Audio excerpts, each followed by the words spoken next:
introduce myself. Now here are your hosts, Dem and Crute. Welcome to the Devil's Advocates Radio Show. Dominic, are you sure it's not Friday yet, man? I'm really hoping it is, but I don't think it is, but that's okay, Crudy. The sun is out. It's a beautiful day here on Brady Street in Milwaukee, so it's almost as good as a Friday. Glorious. Is it going to snow again this weekend? No. Oh, thank God. No, spring's here, man. Thank God spring is here. Dom, we got a big show, and I'm looking forward to it. And we've got an author who will join us on the show. Dom, I've got to admit, I've only perused the book. I have not read it completely. But her name is Ellen B. Meacham. She is the author of Delta Epiphany, a Robert F. Kennedy in Mississippi. I wish I spoke better on the radio. Also, Bob Look, he, like myself, is a radio guy that feels a passion for politics. Dom, I'm looking forward to meeting Bob Look on the radio. He is a congressional candidate in Wisconsin's 7th. That's currently the Duffmeister. Duffy's district, right? Oh, that guy was up being very Trumpy and spinning just garbage coming out of this man's mouth. Talking about Duffmeister, right? Duffmeister, yes. And so there's a lot, apparently, there's, I think, about 4 or 5 Democrats that will be running in a primary. Bob is one of them. He will join us today. We'll try to introduce them all on someday, but today's your day, Bob. Look. Also, Dom, I am so excited to talk about a new edition here on WRRD 1510 AM and WTTN 1580. A new show, Dom. Yeah. A new show, but a familiar name and a familiar host to many of the listening audience. You remember Mary Carroll, right? Hell yeah, back from the Heartless Radio days. Heartless Radio, Mary Carroll. Well, now Mary Carroll, she's on the good team. She's joining the team here at Wisconsin's Resistance Radio Network, and her new show, The Mary Carroll Show, begins airing on this fine network tomorrow morning. More accurately, Saturday morning. It's not Friday, man. I want it to be Friday. I mentioned that, right? Saturday morning, 9 to 11, The Mary Carroll Show, and it starts this Saturday morning. And that's big news. And, Dom, we've got another event this Saturday. And in light of, some of the headlines, like you can't drink coffee at Starbucks while black. Well, we're going to avoid that problem. We're doing a big event, a community listening session right here in the city of Milwaukee. You might have heard our friend Earl Ingram. He, of course, the morning host here. He also does the Saturday shift after Mary Carroll. He goes on between 12 and 3. And this weekend, this Saturday, between 12 and 3 p.m., Earl's show live from Coffee Makes You Black, and it will be a community listening session. It will be available and open to all public members, but specifically, we're hoping that the politicians and those that would hope to be politicians, we would like them to listen most particularly. I know there are members of the African-American community, feels like they are voiceless, Tom.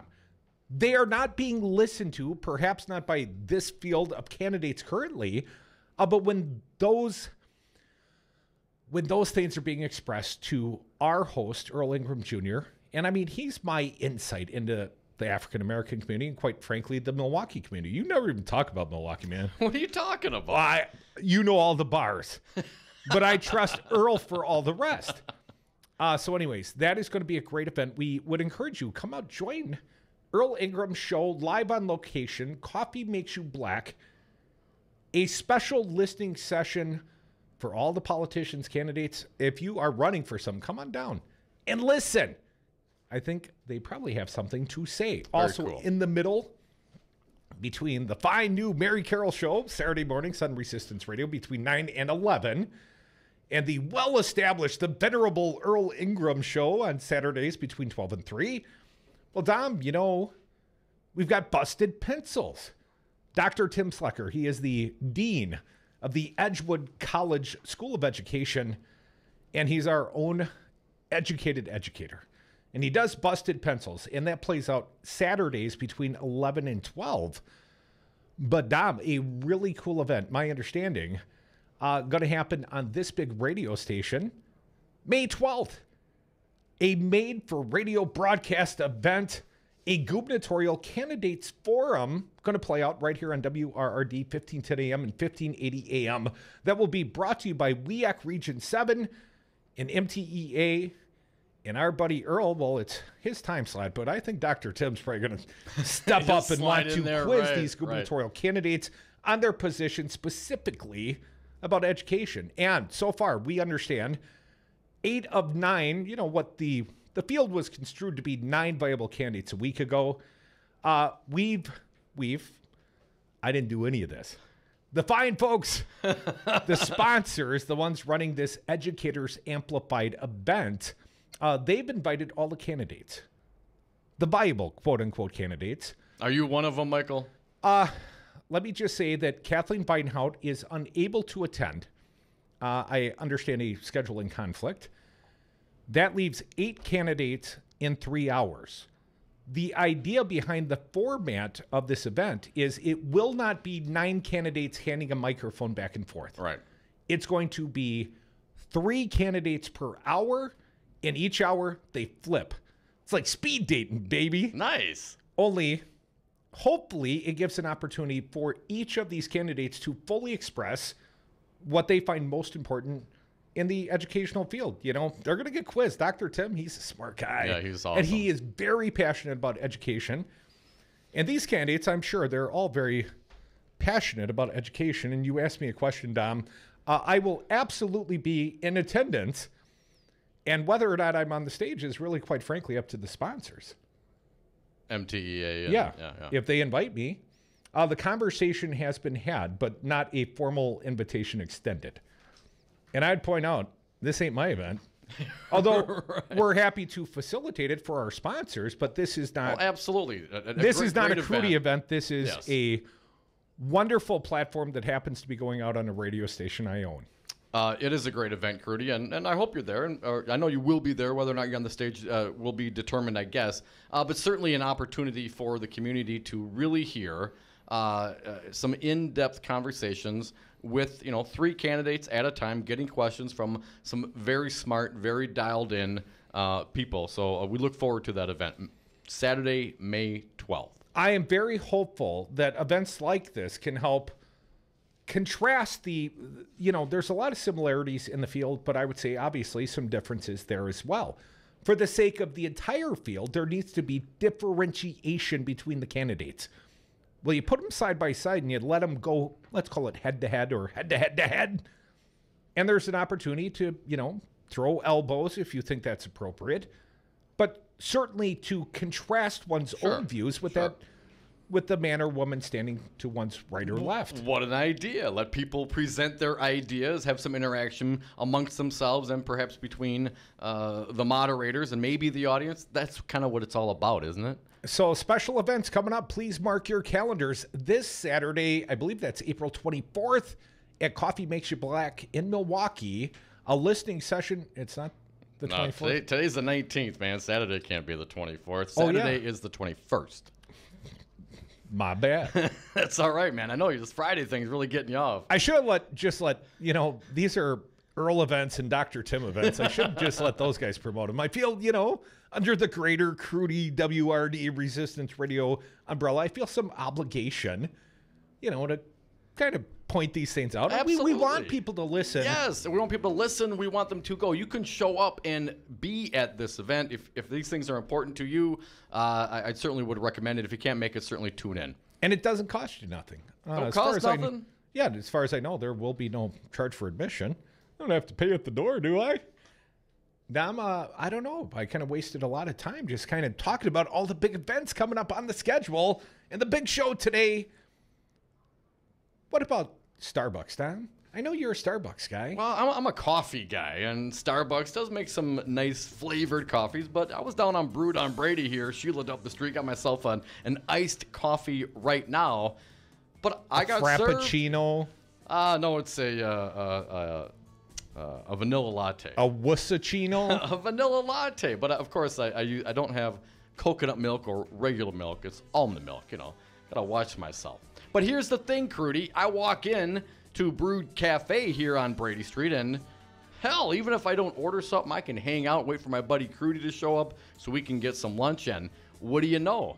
Nobody calls the cops on me. Didn't get arrested? Nope. That's your white privilege. Folks, we are the devil's advocates.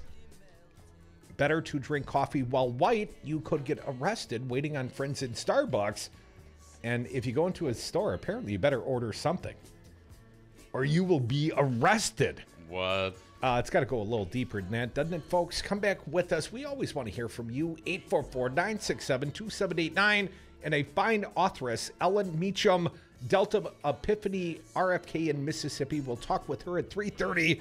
I told you, man, another really big show. Feels like a Friday, though.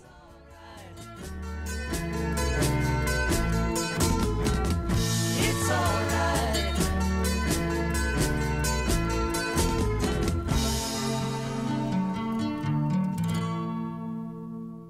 I have seen shit that'll turn you white. Diversity and diversity. Wisconsin Republican Attorney General Brtad Schimel claims he will further investigate the investigators of the John Doe 2 investigation because it was all a partisan witch hunt. Wisconsin State Rep Chris Taylor said this. There is absolutely no concern expressed by this Attorney General or these Republican legislators about the underlying criminal conduct that this corruption investigation revealed. Scott Walker was breaking laws. And Brtad Schimel fails to acknowledge the 6 criminal convictions, 4 felonies in the Scott Walker John Doe 1. Was that also a partisan witch hunt? One newspaper has done a good job. It's a national paper, the Wall Street Journal. And AG Schimel filed an embarrassing hack partisan bull report where he's still looking for the leaker. Get a clue! Wasn't it Eric O'Keefe from Wisconsin Club for Growth? Well, I was born to do this. This message was paid for by the People for People Corporation. Donate online at p4ppc.org, p4ppc.org. I'm Andy Buck, and I'm proud to be union. Tell me about the underground economy. Well, the underground economy is essentially workers being exploited, and they're being exploited all over the state. They're working for no benefits, no retirement, and if you don't join your brothers and sisters, you don't respect your craft. Andy, why should I hire union? Crudy, you should hire union because you want the job done right the first time. We represent the highest skilled, safety-trained workers in the industries that we represent. Glazers, painters, and drywall finishers. Join us. Painters and Allied Trades, District Council 7. Join us during Milwaukee's YP Week Milwaukee, presented by Northwestern Mutual. On Wednesday, April 25th from 11:30 to 1, Dem and Crute from the Devil's Advocates will host a new program called Political Open Mic, where we'll dive deep into different aspects of Milwaukee's education system. Justin Morales and Mandela Barnes will share their thoughts and ideas on the future of our education system and what it will take to get there. Do you have ideas? Make your voice heard at Good City Brewing Company on Wednesday, April 25th at 11:30. For more information, visit Milwaukee.com. Do you own a rental property, or would you like to partner with a rental investment team? Call the pros you can trust at CCL Management. Rental expertise second to none, a general contractor on staff to direct repairs and improvements, and real estate brokerage services tailored to the small investor.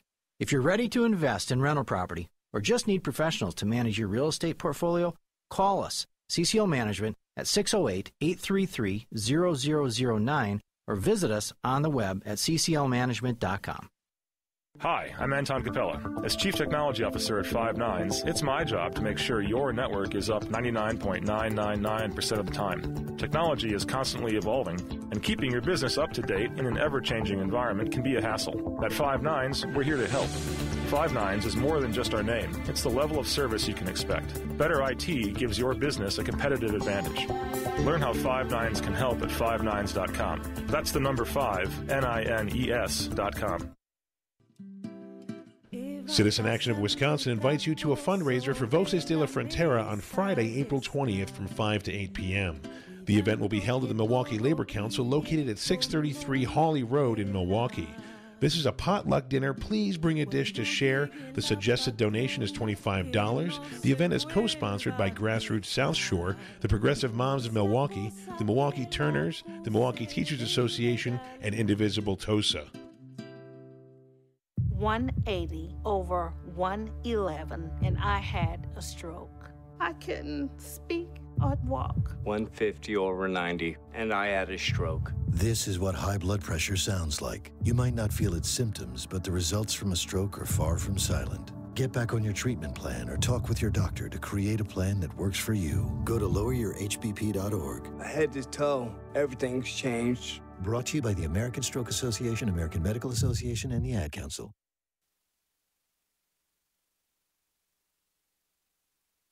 Get him out.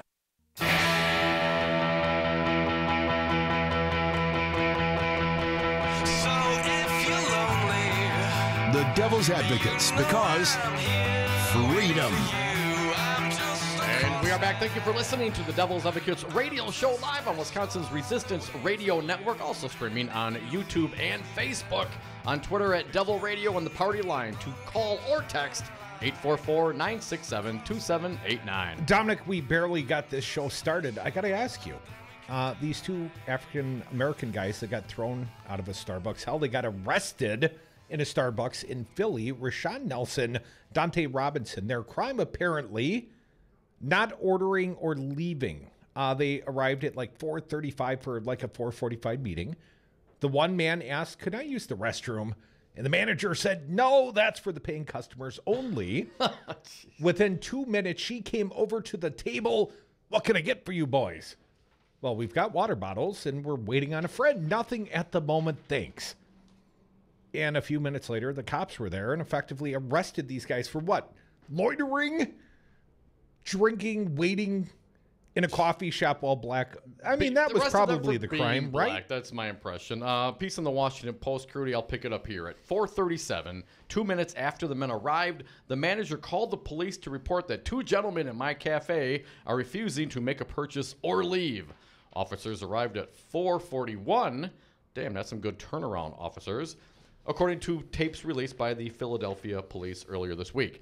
Robinson said that when he saw police arrive, he thought, "They can't be here for us." Nelson said the police told him and Robinson they had to leave without any discussion about what was happening between them and the manager. When then they were arrested, Robinson said they weren't read any rights or told why they were being arrested. Cohen, the attorney who appeared in the segment at Good Morning America alongside Nelson and Robinson, said that from the video of the man's arrest, the facts speak for themselves. There's not a single witness that says these men were misbehaving, and you can see and hear that in the video, Cohen said. Robinson said that during his arrest, he thought about his family and community and that he was just trying to process the situation.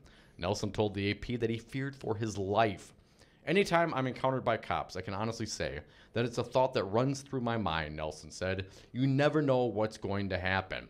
Roberts asked Robinson about Starbucks policy that restricts non-paying customers from using the restroom or sitting in the store, as well as the fact that the police told him and Nelson to leave. "I understand that rules are rules, but what's right is right, what's wrong is wrong," Robinson said. "That's in any situation, whether there's race involved or anything." A Starbucks spokesperson, Jamie Riley, told the Washington Post on Wednesday that in this particular store, the guidelines were that partners must ask unpaying customers to leave the store, and police were to be called if they refused. Riley went on to say, "In this situation, the police should never have been called, and we know we have to review the practices and guidelines to help ensure it never happens again." You know, it's not like there's no homelessness problem here on Brady Street, Tom. But you can't go in and sit at a table? And these guys didn't appear homeless. I mean, they appeared young and black, but not homeless. But the policy in and of itself, what about this policy? I mean, I'm not a big coffee shop guy. I know some are. You ever go sit in the coffee shop and not buy anything? Sure. But pretty rarely, but yeah, if there's a meeting, coffee shops can be used as meeting places. Shouldn't you buy a cup of coffee even if you don't drink it just to quote-unquote pay for the use of the facility? Generally speaking, I think if you're going to go in and use a place's facilities, that's a nice way to do it. But do you have to do it immediately upon entry? Can you perhaps ponder about what I would order? Can you wait for your guests to arrive so you can all order together? Are these any of these issues to be considered, or is it just that, hey, there's some young black guys in here and they didn't jump when I said jump, so call the police, and 2 minutes later, 3 minutes later, they arrive, escort them out, tell them to leave without reading them their rights or having any conversation whatsoever? That is absolutely terrible. how about the policy in and of itself? You must order something or leave. What if I ordered something, although I'm not a coffee guy, you order something and I'm sitting there with my Diet Mountain Dew?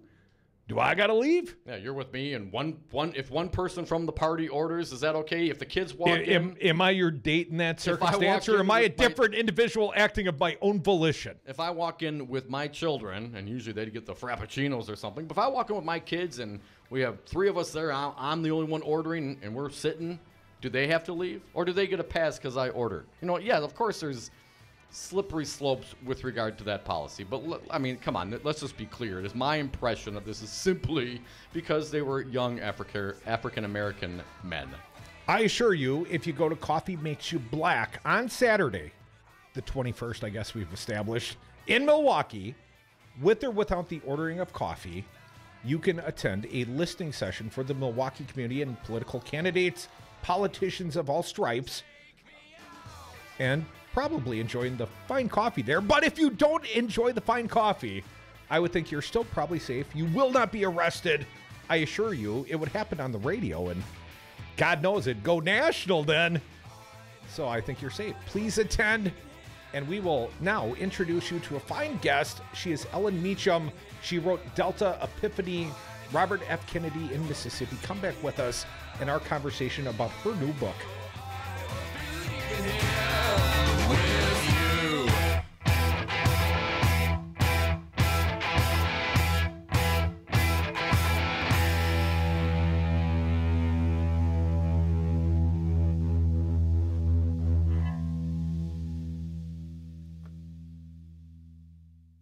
Cream will rise to the top, oh yeah. Get him out. Ready? Are you ready? Get him out of here. Get him out of here. Get the hell out of here. Put the coffee in the big tank. Only in the forest can you see this. And this. And this. But nothing beats the moment you see that. Cool! That's your child's eyes opening up to a world of possibilities. I didn't know it could do that! Because one trip to the forest can spark a world of difference. There are some moments only the forest can inspire. Find yours at discovertheforest.org.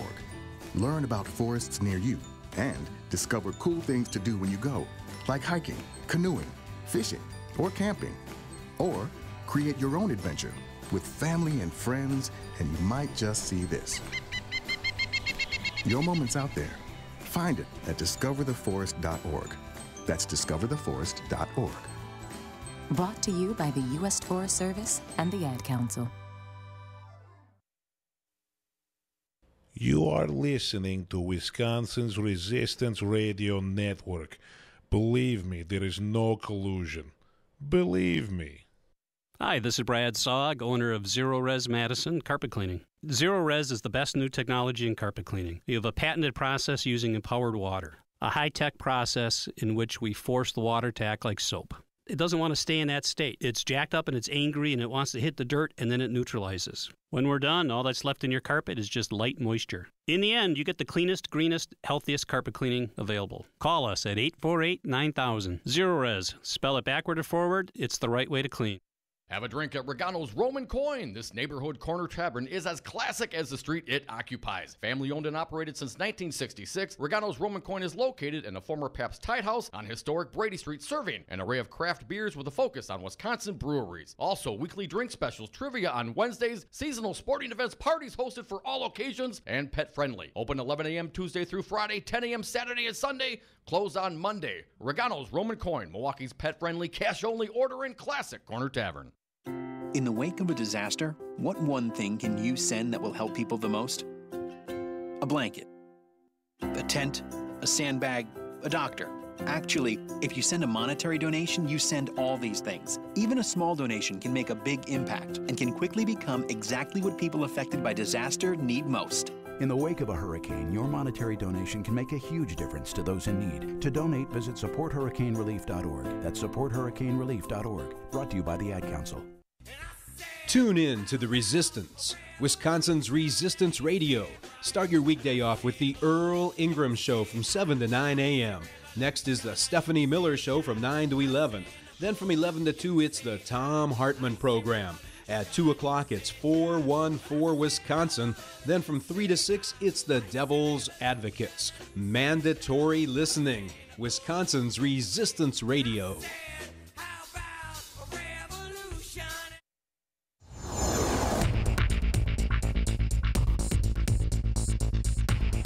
For Wisconsin's Resistance Radio Network, I'm Stu Daniels with your headlines. The United States Senate yesterday voted narrowly against a measure that would have removed restrictions on dumping ballast water in the Great Lakes by ocean-going freighters. Less than 2 months after Wisconsin sued the federal government to strike down the Affordable Care Act, the Walker administration has now submitted a proposal that would contribute $34 million to Obamacare and reduce consumer costs by 5% next year. And the Brewers beat the Reds yesterday 2-0. They begin a 4-game series with the Marlins this evening at Miller Park. Outside today, sunshine and then mostly clear tonight, lows in the upper 20s. Sunshine again tomorrow, highs tomorrow in the upper 40s. For Saturday, partly sunny with highs in the low 50s. I'm Stu Daniels for Wisconsin's Resistance Radio Network.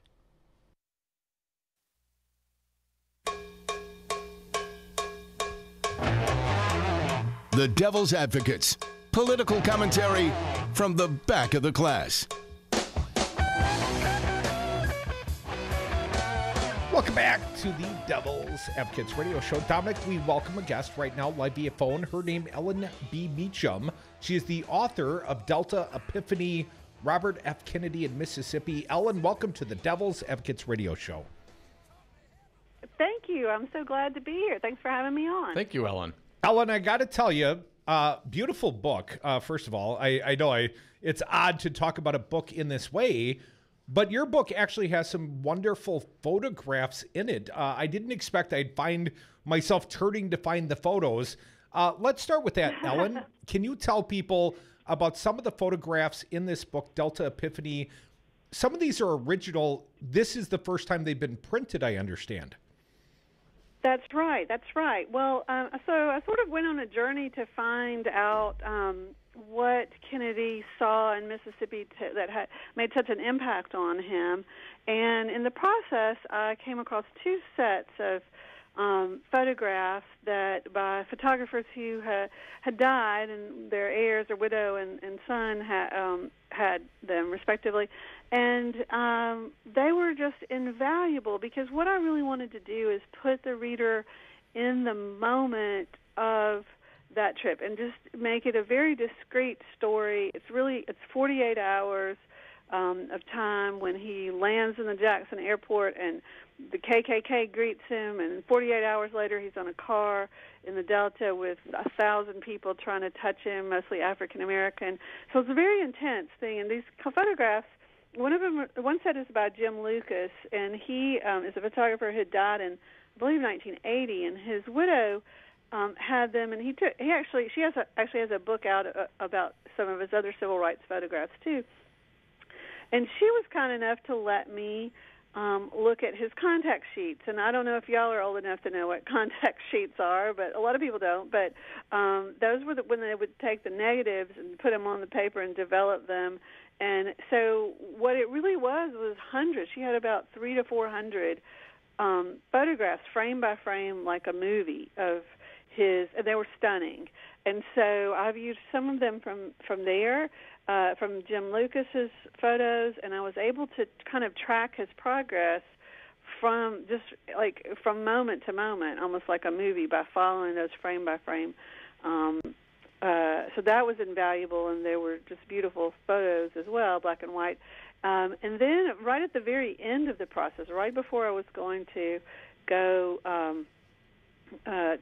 send it to my manuscript in, I just followed. I was looking for the cover of my book, and there was a photograph from the Mississippi trip that the Kennedy Library had on its website. It's been out there a long time, and I recognized it's the only one I had seen from Cleveland, Mississippi. So long story short, I acted on a hunch because I'd seen another photograph that just looked similar to me, same style, and so I tracked down the son of this photographer, Dan Gurovich, and he said, "Oh no, I don't think we have any. I know my dad was there that day, but I don't think I have any." But his wife was nice enough to go back in their closet and found this wonderful cache of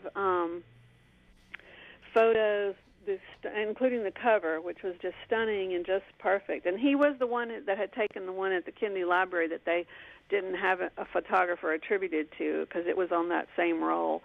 And so I have 3 or 4 of those, and then there was another. I came across a couple of others here and there that people had taken or that hadn't been published before. But it was really important to me to be able to show it visually as well. And when I was writing this, I teach university, college-age students, and I have spent a lot of time trying to keep their attention. And so I just think the more visual things you can have help. So I just couldn't resist putting these wonderful, beautiful photos in. Well, Ellen, a couple of quick observations. First of all, never asked a man to find anything for you. And second of all, I'd like to think these photographs really add to the tapestry, the history that you're telling. But let's talk about your contribution to your book and the story that you're trying to tell here. The abject poverty in Mississippi, and there was clearly almost disbelief. At one point, I read part of a chapter where you talked about the mayor would not believe that people on the other side of the tracks were starving, but Kennedy touched kids with distended bellies, and some of these kids were nearly unresponsive. And yet the white mayor of the community completely dismissed perhaps even the reality that might be going on in his town. I think Greenville was the mayor I reference. I'm not sure if he was not. The Greenville mayor was a little more progressive. The Cleveland newspaper editor, perhaps maybe the Cleveland, Mississippi, he's the one who came around the corner and said, "What the hell are you doing here, Senator Kennedy? And why don't you go back to Harlem? Because Kennedy represented New York at the time. Why are you coming to make us look bad on the bad part of town? Why don't you come to the nice part of town? I'll show you the nice part of town." And he said, "There's nobody starving here." And Kennedy, who had been with these children, said very slyly, "Well, step right over here and I'll introduce you to some." And, this was a man that was supposed to be, holding a mirror to his community as a newspaper editor.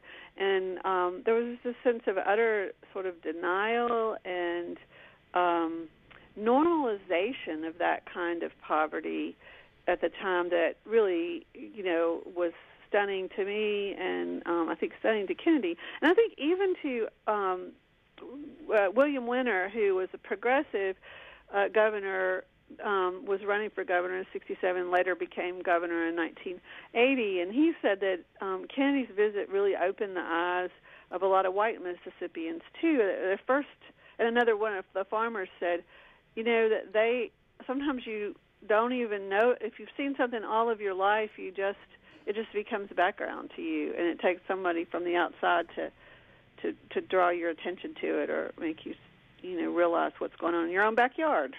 Ellen, it certainly seems from your writing that Bobby was shaped by this experience himself.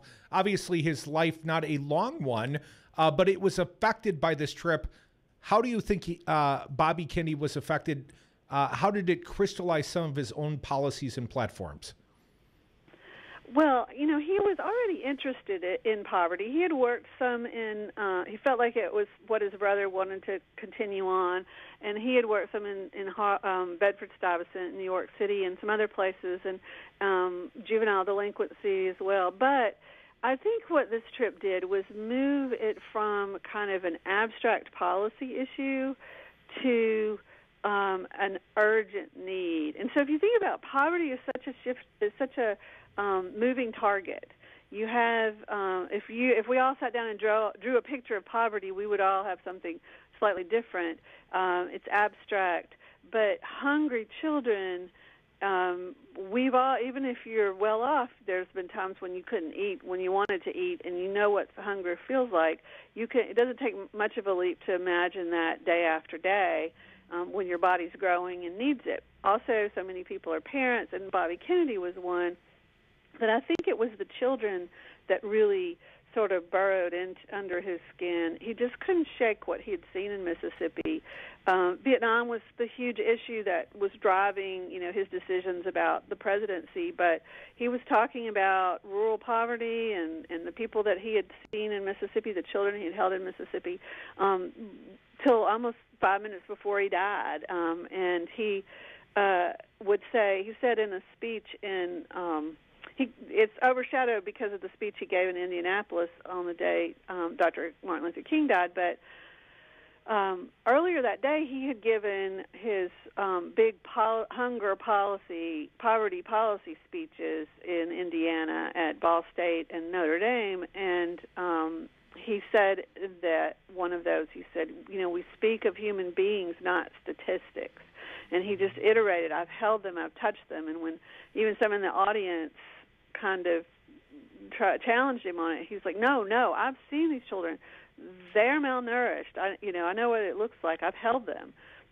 So I think that was, he just couldn't let go of those images. And his widow, Ethel Kennedy, told me, he was seventh of 9 children, and he had 10 of his own, and at that time, and ultimately 11. He knew where children should be, if there were 2 or 3 or 4. He knew what that should look like, and he could tell that these children, their growth had been stunted, or they were not developing the way they should. Their stomachs were distended, their skin, they had sores and other problems. So I think that was part of his development. I think it gave him a sense of urgency. I think he couldn't stop thinking that they were still hungry. Folks, you're listening to the Devil's Advocates radio show on Wisconsin's Resistance Radio Network. We're speaking with Ellen B. Meacham, the author of Delta Epiphany-Robert F. Kennedy in Mississippi. Ellen, this took place in April of 1967, and I'm not so old. That doesn't seem so far ago, so long ago, Ellen. I want to get your take. How are things now? Has that sense of urgency perhaps felt by Robert Kennedy? Has that bled over into other elected officials? Do we still have this kind of abject poverty in that area? Well, the Delta is still one of the poorest regions in the nation, and it's the just to situate it in people. If you think of Mississippi, it's the northwest corner, about 18 counties along, about 200 miles of the Mississippi there along the Mississippi. So it was part of the alluvial plain, and so it is still, you still have some of the hungriest counties in the nation. You still have like 42% of the children in Holmes County, for instance, live in what they call now food insecure households, which means they don't they run out of food every month. Basically, is what that means. And so so there is some poverty. It looks different because there's school lunches, and at that time, even though the school lunch program existed, counties could opt out of it, and they can't now. So at that time, these children didn't get, but now children could get breakfast and they can get school lunch. But summer is a very hungry time. They have some feeding places, but they have to drive to it, and as and a lot of the Delta is also suffering from what a lot of rural places across America are suffering. It's just towns shrinking, closing up, aging populations. So you've got that counter on top of the layer of sort of a couple of centuries of racial oppression and exploitation during that. And so while things got a little bit better for a while, they're still struggling over there. There's some bright spots though, but so I don't know. It's hard to say. Again, poverty is a moving target, but when I think about hungry children, it crystallizes it much better for me. There's still children who don't get enough to eat over there. Ellen, it seems like we've got a multiple-decade war on poverty. As a historian, how do you think we're doing into modern times? I've seen certain statistical figures that say that we've seen a dramatic reduction in poverty, especially amongst the elderly, But overall, there are some politically that would say complete squandering of our country's resources. I want to get a historian's perspective. What do you think?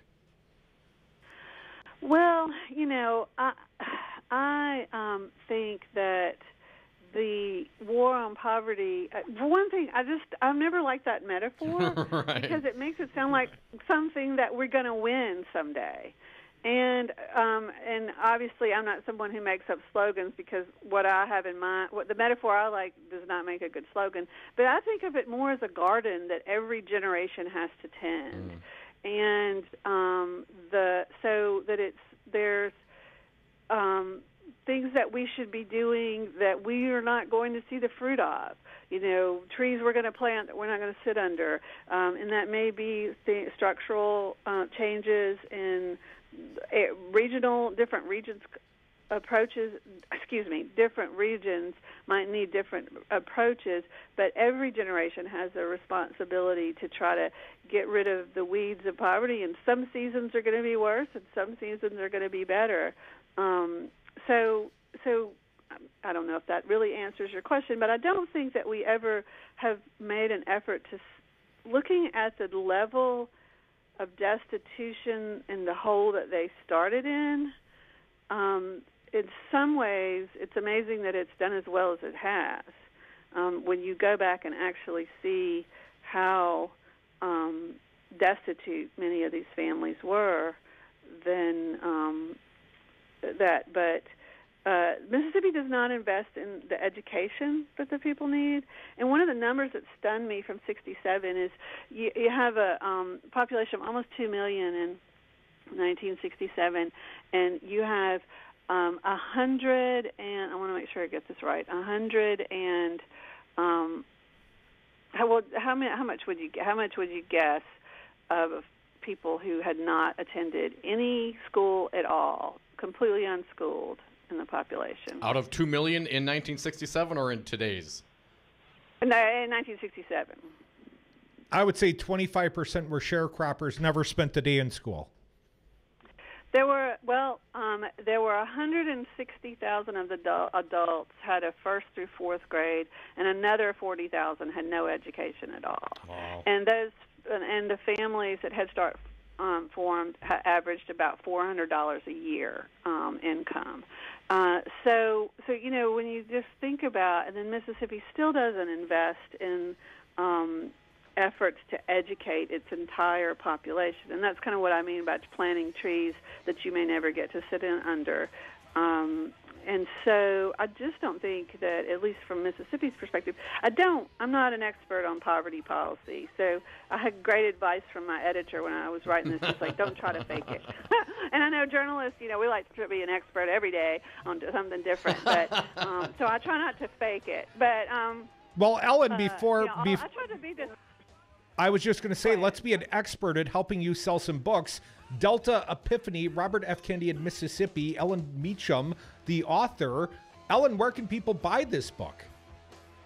Well, it's in all kinds of local bookstores, but you can also get it on Amazon and Barnes & Noble online. You could buy it online, and I have a website, ellenmeacham.com, and then the University Press of Mississippi. I think you can also order it through their website. But I was trying to be, I guess I try to say, I was trying to be descriptive, not prescriptive, because I just can't, proscriptive.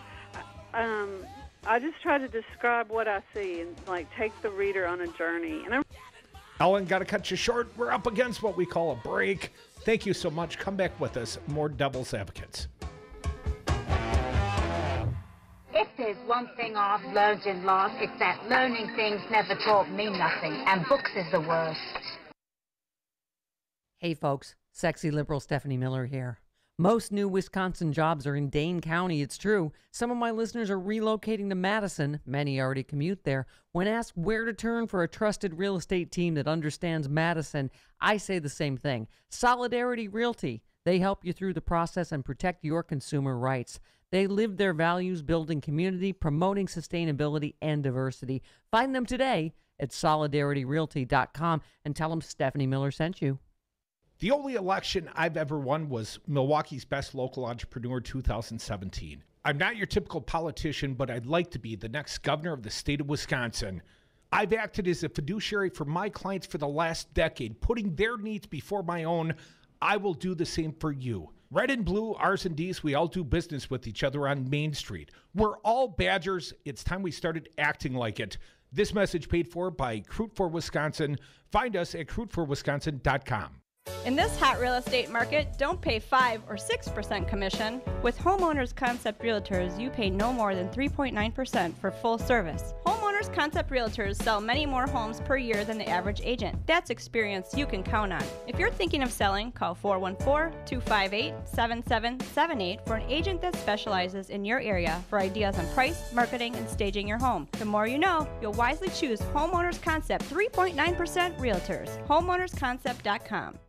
This is Dom from the Devil's Advocates. Join Crute and I as we host Milwaukee's political open mic on Wednesday, April 25th from 11:30 to 1 at Good City Brewing. As part of YP Week Milwaukee, we will dive deep into different aspects of Milwaukee's education system with Justin Morales, State Director of American Federation for Children, and Mandela Barnes, former state legislator and candidate for Lieutenant Governor. They will share their thoughts and ideas on the challenges and future of Wisconsin education. Do you have ideas? Make your voice heard at Good City Brewing Company on Wednesday, April 25th at 11:30. I'm afraid right now for the future of my children's generation and those to come. In this age of mass school shootings, Wisconsin Governor Scott Walker offers the same bold agenda of the National Rifle Association. Make sure you remember in your thoughts and more importantly in your prayers. While Walker offers platitudes, he blocks meaningful gun safety legislation. It's really an honor to work with the NRA, not only in my state, but across the country. And I'm proud of my A+ ranking as a governor. Walker weakened the gun laws in Wisconsin, and then he got $3.5 million worth of NRA support. There have been men and women of courage who've been willing to stand up and think more about the future of their children and their grandchildren than they thought about their own futures. Scott Walker, you are not one of them. This message was paid for by the People for People Corporation. Donate online at p4ppc.org, p4ppc.org. Hi, Resistance Radio listeners. This is Kim Schrader, the president of the Milwaukee Teachers Education Association. We are the 4,600 educators who make Milwaukee's public education system possible. MTA members are the guardians of public education because every single day we are fighting to strengthen and protect public schools our students deserve. MTA educators are leading the fight in Milwaukee public schools for smaller class sizes, more recess, physical education, art, and music opportunities for every child in MPS. MTA educators are the champions for healthier school meals, positive discipline practices, equitable schools, and schools that partner with parents. MTA members are the guardians of public education, and we are proud to teach all children, regardless of their zip code. To learn more, follow us on Facebook at the Milwaukee Teachers Education Association. The Devil's Advocates, radio for the 99%.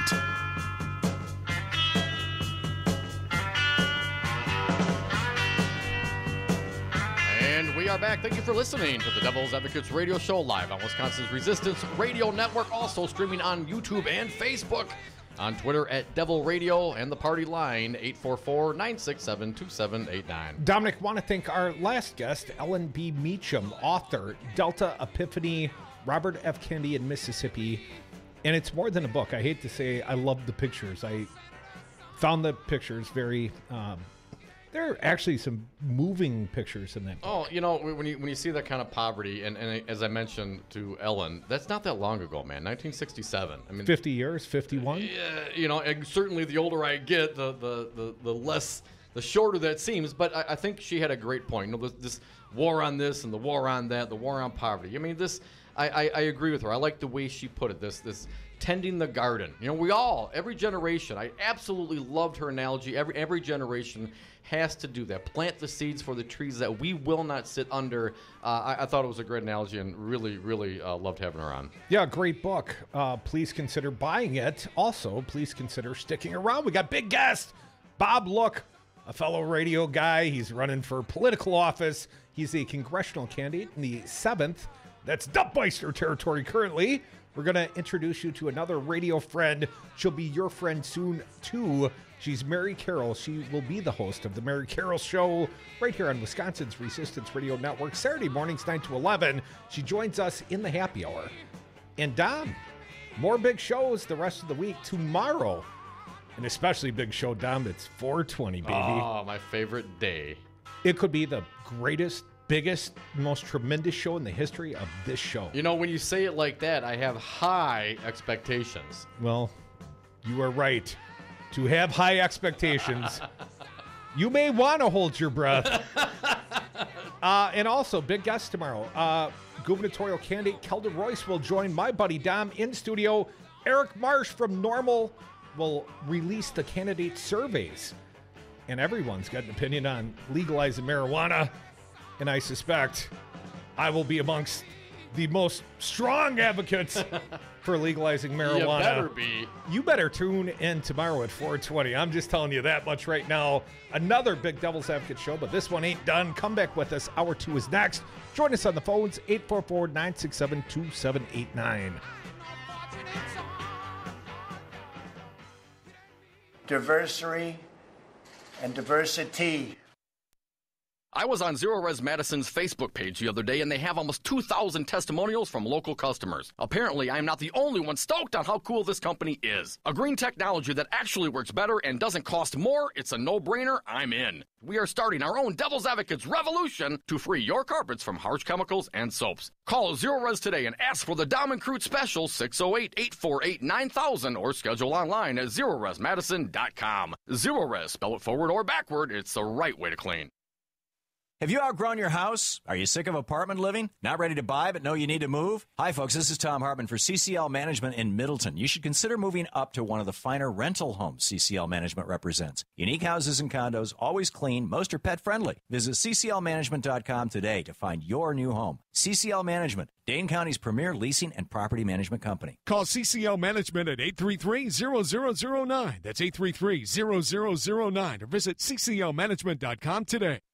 My name is Lola Silvestri, and I'm going to be 95 this year. I was very independent. I fell, and I had to have Meals on Wheels. America, let's do lunch. 1 in 6 seniors faces the threat of hunger, and millions more live in isolation. Drop off a hot meal and say a quick hello. Volunteer for Meals on Wheels by donating your lunch break at americaletsdolunch.org. This message brought to you by Meals on Wheels America and the Ad Council. Live via phone, he is former U.S. Attorney Jim Santel. Firing Bob Mueller doesn't mean that the prosecution, the investigation goes away. Pardoning one individual does not mean that you undo everything that has been done before. So this notion that somehow by shutting down and by pardoning and by sort of stopping the process, you're also stopping the wheels of justice is simply, again, it's simply wrong. The Devil's Advocates, weekday afternoons on 1510 a.m. Wisconsin's Resistance Radio. You are listening to 1510 a.m. WRRD Waukesha, Milwaukee, and 1580 a.m. WTTN Columbus, Wisconsin's Resistance Radio Network. Criminal referral, no criminal charges. I'm Michael Toscano. Former Deputy FBI Director Andrew McCabe may be facing criminal charges involving lying under oath to department investigators.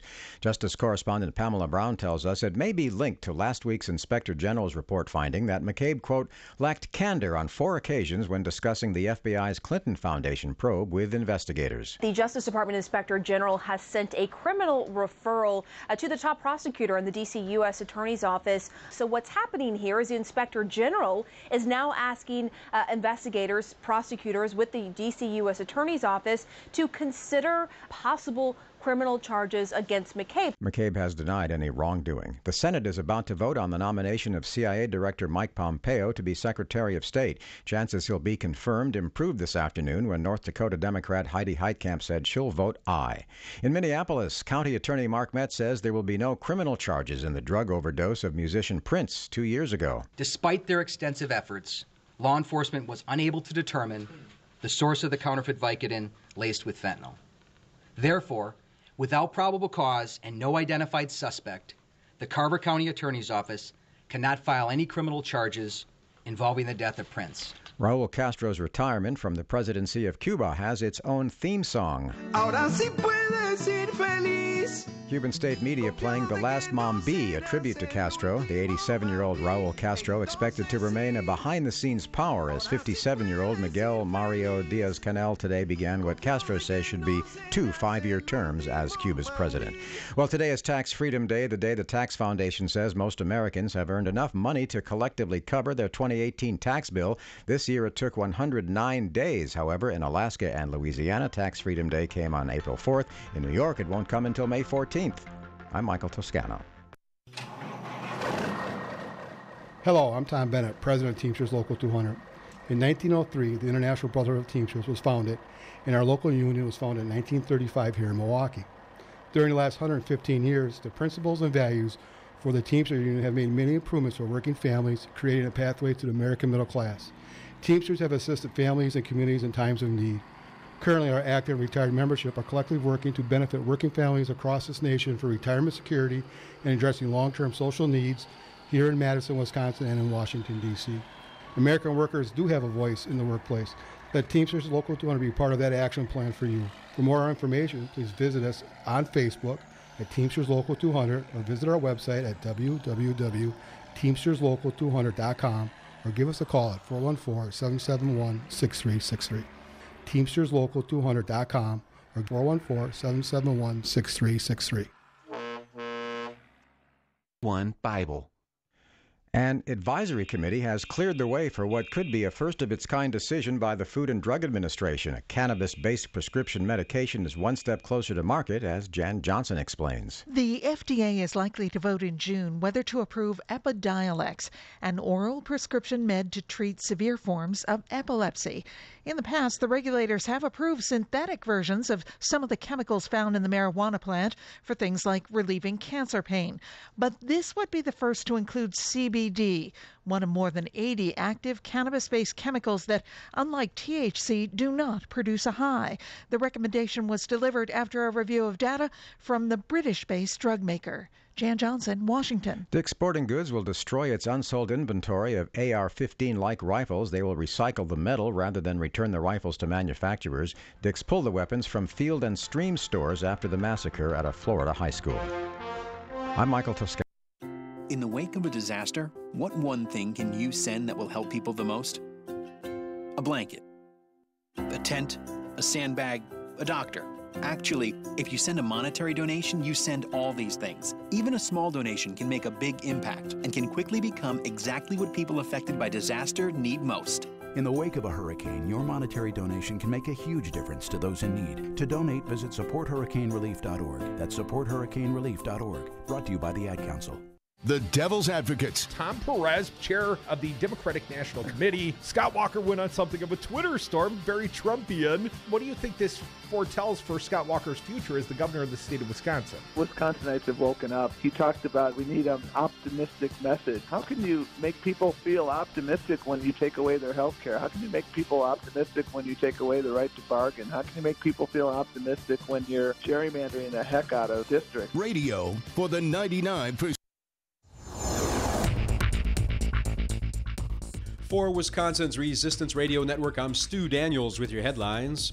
A controversial plan to cut some of the services offered at St. Joseph Hospital in Milwaukee has been put on hold. Milwaukee Mayor Tom Barrett has confirmed that he is considering another run for governor. And less than 2 months after Wisconsin sued the federal government to strike down the Affordable Care Act, the Walker administration has now submitted a proposal that would contribute $34 million to Obamacare and reduce consumer costs by 5% next year. Outside today, sunshine and then mostly clear tonight, lows in the upper 20s. Sunshine again tomorrow, highs tomorrow in the upper 40s. For Saturday, partly sunny with highs in the low 50s. I'm Stu Daniels for Wisconsin's Resistance Radio Network.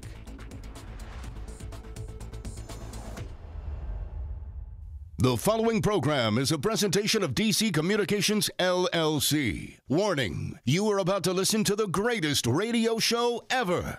and due to contractual obligations and to shield our airwaves corporate licensees from any semblance of liability, responsibility, and gullibility, we must tell you the views represented on this show are not necessarily those of this station or its management. This radio show contains differing points of view on current political topics, and due to the nature of its contents, it should be heard by everyone. Thank you for listening. 3, 2, 1. Now live from the heart of liberal Wisconsin, where the political party is just beginning, welcome to the Devil's Advocate Show. Best friends proving it's never personal, only politics. Please allow me to introduce myself. Now here are your hosts, Dom and Crute. Welcome back. Hour 2 of the 420 Eve edition of the Devil's Advocates Radio Show. You know, in our little world, this is bigger than Christmas. I was just going to say, on Christmas Eve, don't you get to open up at least one present? Can you respectfully wait till the end of the show? I'll wrap you a present, man. Or at least 420. Dominic, it is hour 2, and I think it is time to do some hashtag Walker bashing. If you insist, I would gladly join you in this endeavor. Insist. Why don't you lead? All right. Journal Sentinel today, Craig Gilbert, wary of GOP complacency. Wisconsin Governor Scott Walker braces for possible blue wave. This is Scott Walker's 15th campaign in 28 years. Say that again. This is Scott Walker's 15th campaign in 28 years. Does that make him a lifetime politician? I think so. How can that not qualify you to be a lifer, right? I mean, this guy's talking about what? You know, we don't celebrate tax day. We celebrate the 4th of July. Right. Because it's supposed to be what? A trampoline, not a hammock. Well, someone should trampoline this guy's ass out of government. When you run for election 15 times in 28 years, I mean, this guy's wife probably doesn't even like him. And he can see which way the wind is blowing. Here's a quote from the gubernator. The wind's not at our back. It's not at our side. It's firmly in our face. Walker said at a Lincoln Day Republican dinner last Saturday, this election is going to be tougher than anyone I have been involved with, including the recall. If a blue wave washes over Wisconsin this fall, Walker won't be blindsided. More than 6 months out, he's bracing for it. To watch him campaign right now is to see a lifelong politician. Let me repeat that part. To watch him campaign right now, it is to see a lifelong politician trying to work through the problem that November poses for Republicans like him, with Donald Trump in the White House and Democratic voters inflamed.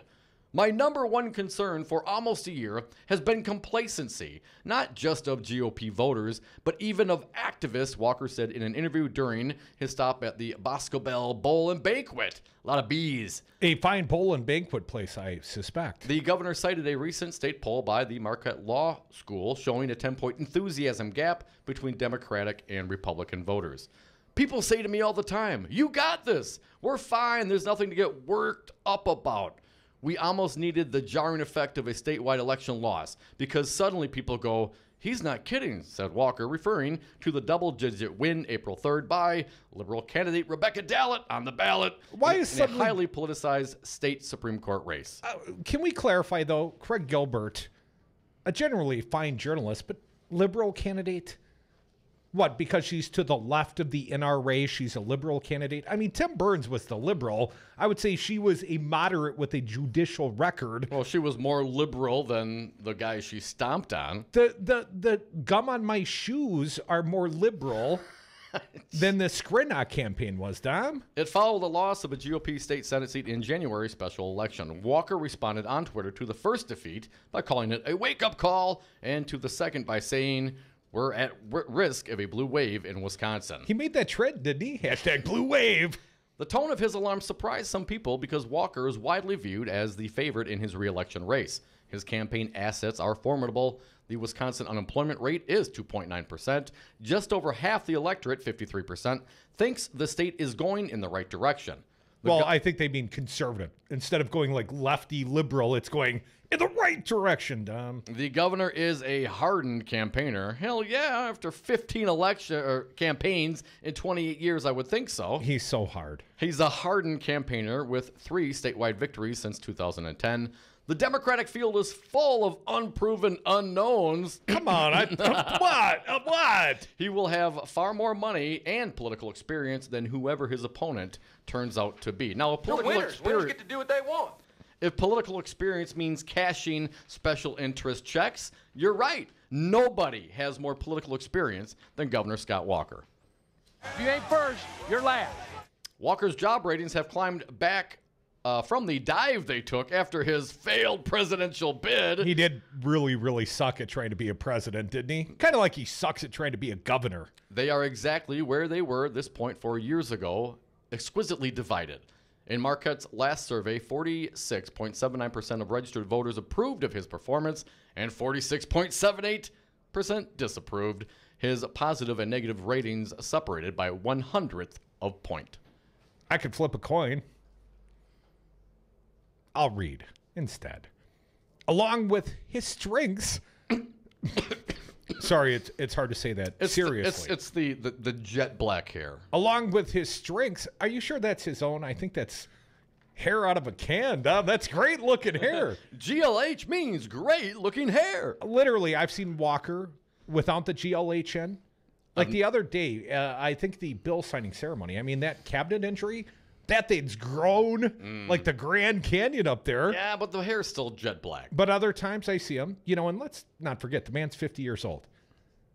And he's got dark hair. What, no grays? None. NASCAR black all around? Yeah. What, do you think he wipes grease in his hair? But I do think he might utilize some of that hair in a can, Dom, because other times when I see the governor, the cabinet injury, much less pronounced. Almost like it's hidden behind a forest of fake hair. Hey, you just got to grow it out and do the pompadour, man. Just like your idol, the GOP leader, Donald Trump. It was a Scott Walker, a Scott P. Walker. I'm Scott Kevin Walker. Oh, that's right. I wish Scott Kevin would do what I do and lose the vanity. Shave your head down. Just be the man you are. Bald is beautiful. And wear a baseball cap. And if necessary, put on a Badger cap. Let me read on. Along with his strengths? Oh, okay. I'll read from there then. Along with his strengths, which reading aloud is not one of mine, Walker also has serious challenges. In interviews, voters regularly complain about career politicians. Wait, what? Walker is asking them to vote for him for governor a 4th time. And before he has a state representative and then Milwaukee County executive. The Foxconn project in Racine County promising thousands of jobs, but requiring massive state subsidies is a political wild card. Yeah, I think it's like a deuce, Dom, especially in parts of Wisconsin far removed from those jobs. Those voters alarmed by the public cost included some conservatives who have backed Walker in the past. #kill Foxconn. This is the first time Walker has run for governor when his own party controls Washington, which can be a major disadvantage in midterm elections.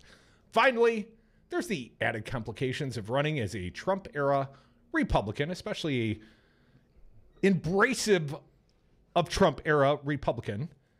I mean, the guy's tweeting even like Cheeto Jesus now, but let's using lots and lots of caps. Let's read the Wankinator's quote.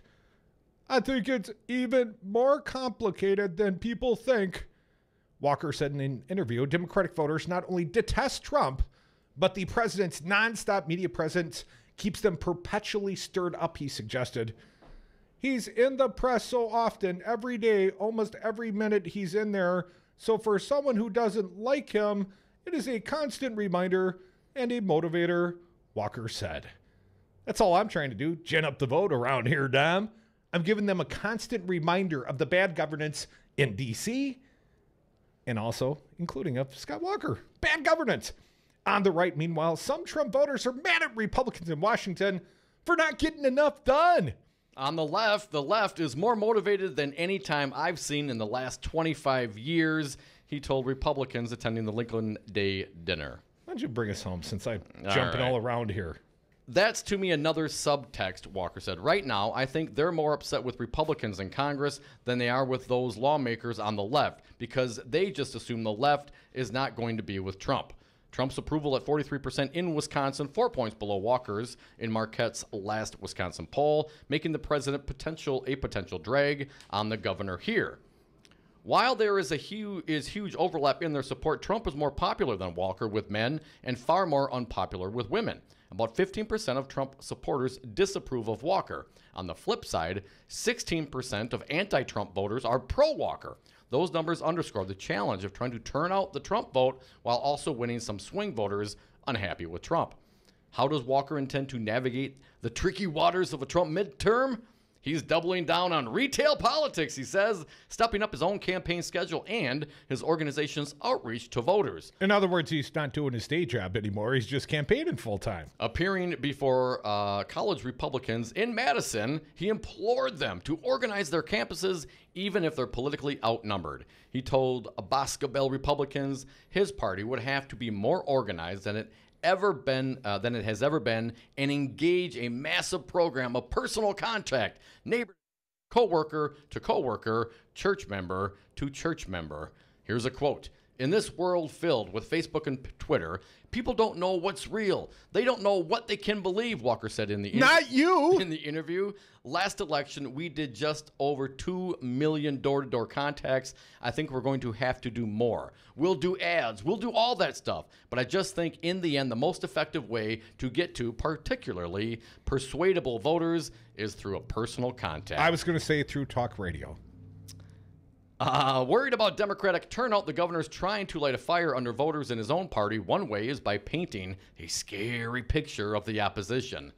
The left is angry, and their rhetoric is filled with hatred, and they are motivated, he told supporters. They're angry at me. They're angry at the president. They're angry at all of you. That part's not true. They're angry at anybody who even thinks about voting Republican. Only if you pull the lever for Scott Walker or Donald Trump ever again, then I would be angry. It seems like he's going to continue on with his, so far, very successful divide and conquer practices here. That's the only thing that works for the man, Dom. If he had to run on his policies, he ain't going to be the governor again. Come on, 250,000. Forget it. Another way is by reminding Republicans he could lose. Yes, he could. The message is a hard sell for some GOP voters who see the economy growing, are used to their party winning, and have little respect for the Democratic field. You don't say. Walker used this term a week or two ago, the blue wave. I just don't see it, said Brian Nelson, who owns a sawmill in Prairie du Chien. He was in the GOP crowd in Bosca Bell. You know, the invite-only crowd. Probably don't see the hatred, the anger of the left in the Walker crowd. You're not going to get 2 million personal touches with invite-only, Walker. This is a wake-up call, not a panic call. There is a difference, Walker said at the Lincoln Day dinner. The wake-up call was what we saw in the Supreme Court election, that we can't assume that our friends and neighbors know about the positive things we've done and the plans we have to move the state forward. We've got to tell them. But a panic call would be if you had no record, or if you had no plans, like when you first ran, or if you had no strategy, you had no idea, and you're just panicking. That's not what Republicans are doing in the state. You might want to start doing that. Oh, he's got a planner, right? I got a plan, too. I'm going to send that guy straight to hell. Come back with us. More Devil's Advocates, 844-967-2789.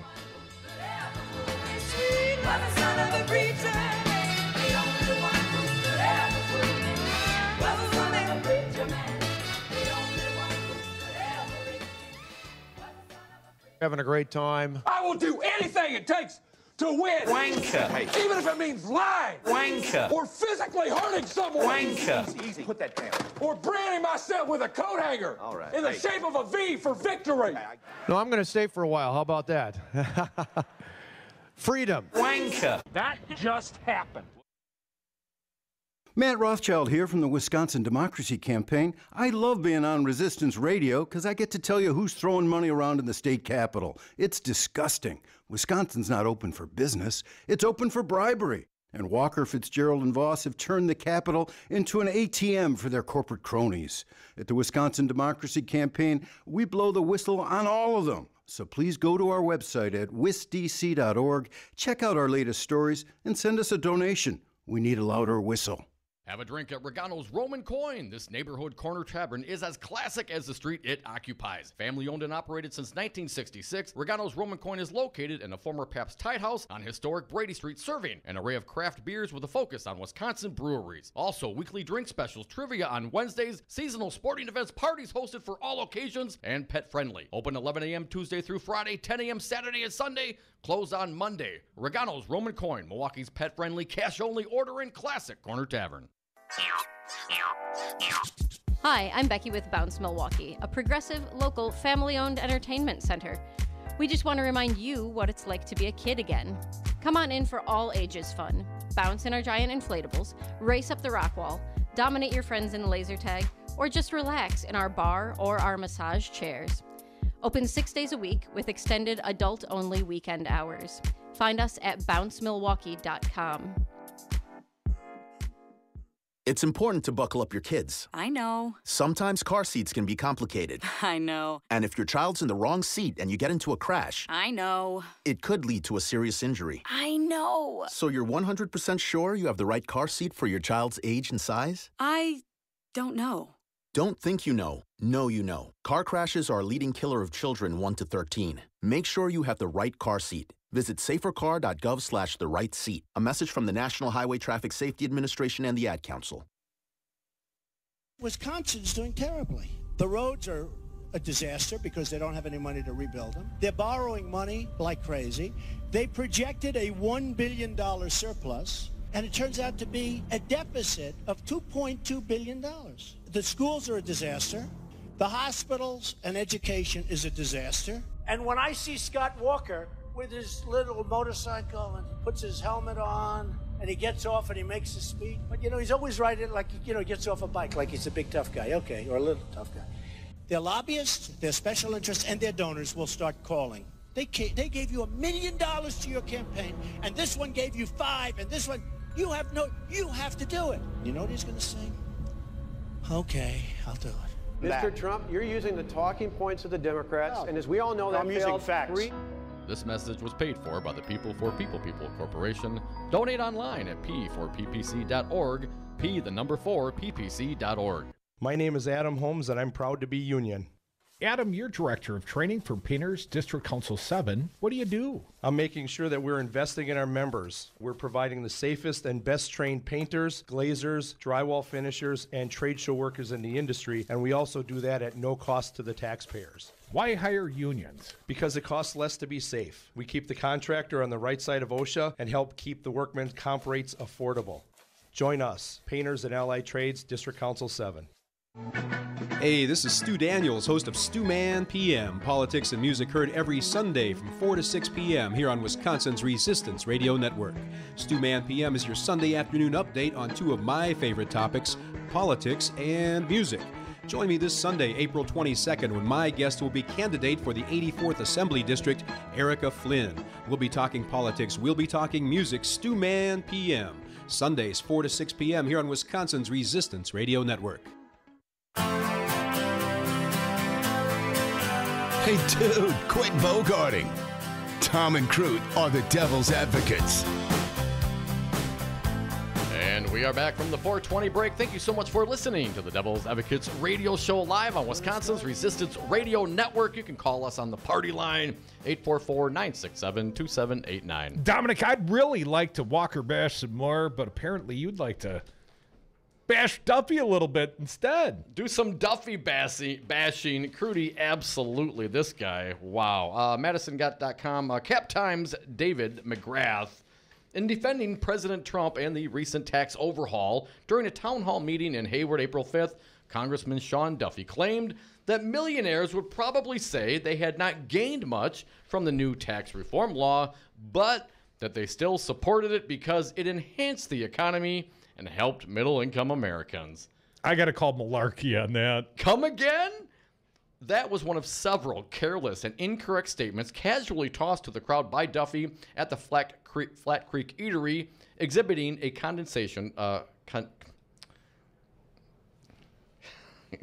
Which word? God, it's just one of these days for me. A condensation. Condescension. Thank you. Jeez. Sometimes they get in your head. I was thinking about if I ever, had a reason to make public proclamations, I was going to make you my proclamator. Yeah. No more. You're talking your condensation to me. Condescension. I'm condescending to you. Yes, I am. Very condescending. Towards his constituency, for which the U.S. representative has thus far escaped accountability. That may all change next November when a number of recent special elections throughout the nation, won by Democrats, have shown. Shirley Duffy is aware, for example, that calculations for the new tax code show that families earning less than $25,000 per year will get an average tax cut of just $60, while middle-class Americans making between $50 and $75,000 will get approximately $890. However, those with an income of $1 million or more will get an average cut of nearly $70,000, according to the Nonpartisan Tax Policy Center. So Duffy's story about millionaires grousing about their sacrifice in supporting the new tax bill seems a little bit of ad-libbing or going off script to fool and mollify the voters. Wonder where he gets that from. He used to be a reality TV star, right? He was on The Real World. And before that, he was like in the Lumberjack World Championships.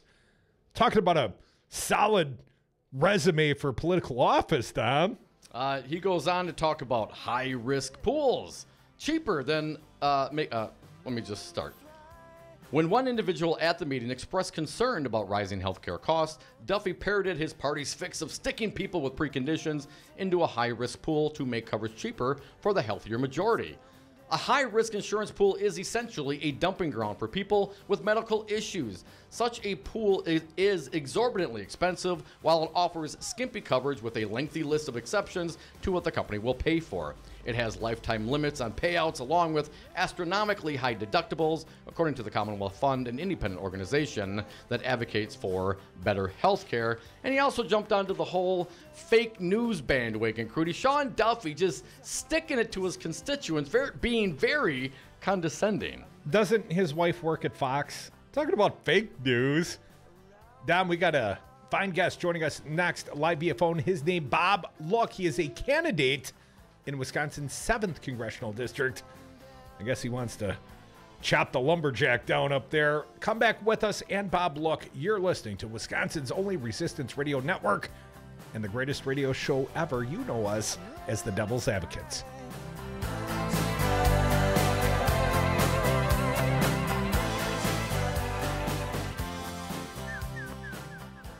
Anybody here have herpes? $30 an hour. Herpes, trust me. Do you own a rental property, or would you like to partner with a rental investment team? Call the pros you can trust at CCL Management. Rental expertise second to none, a general contractor on staff to direct repairs and improvements, and real estate brokerage services tailored to the small investor. If you're ready to invest in rental property, or just need professionals to manage your real estate portfolio, call us, CCL Management, at 608-833-0009, or visit us on the web at cclmanagement.com. Are you tired of being taken for granted? Are you tired of politicians who give nothing but lip service to your needs? Join me as we broadcast live from Coffee Makes You Black, 2803 North Teutonia Avenue, from noon to 3 p.m. this Saturday, April 21st. We will be joined by Resistance Radio's own Michael Crute, a candidate for the governor of the state of Wisconsin. He will be there to listen to your concerns and take them all the way to the State House. Well, you are listening to Wisconsin's Resistance Radio Network. Ooh, I just felt a trickle down. No, I don't recall doing it. Hi, this is Brad Saug, owner of Zero Res Madison Carpet Cleaning. Zero Res is the best new technology in carpet cleaning. We have a patented process using empowered water, a high-tech process in which we force the water to act like soap. It doesn't want to stay in that state. It's jacked up and it's angry and it wants to hit the dirt and then it neutralizes. When we're done, all that's left in your carpet is just light moisture. In the end, you get the cleanest, greenest, healthiest carpet cleaning available. Call us at 848-9000. Zero Res. Spell it backward or forward. It's the right way to clean. In this hot real estate market, don't pay 5 or 6% commission. With Homeowners Concept Realtors, you pay no more than 3.9% for full service. Homeowners Homeowners Concept Realtors sell many more homes per year than the average agent. That's experience you can count on. If you're thinking of selling, call 414-258-7778 for an agent that specializes in your area for ideas on price, marketing, and staging your home. The more you know, you'll wisely choose Homeowners Concept 3.9% Realtors. HomeownersConcept.com. Music is a bridge between the material and the spiritual. My name is Harvey Lauer, and I'm 82. As a blind person, you have to be aware that nobody can tell you what you can or can't do. You really have to try things. My folks got me a little radio in 1940, and that was the best Christmas present I ever got. When I was 11 years old is when I started to play music, play the piano, and then the accordion, and then the cello. My wife, who was also blind, was a good cook. When she died, that's when I started Meals on Wheels. America, let's do lunch. 1 in 6 seniors faces the threat of hunger, and millions more live in isolation. Drop off a hot meal and say a quick hello. Volunteer for Meals on Wheels by donating your lunch break at americaletsdolunch.org. This message brought to you by Meals on Wheels America and the Ad Council. For Wisconsin's Resistance Radio Network, I'm Stu Daniels with your headlines. Beginning May 15th, Wisconsin parents will be able to apply for a $100 per child tax credit.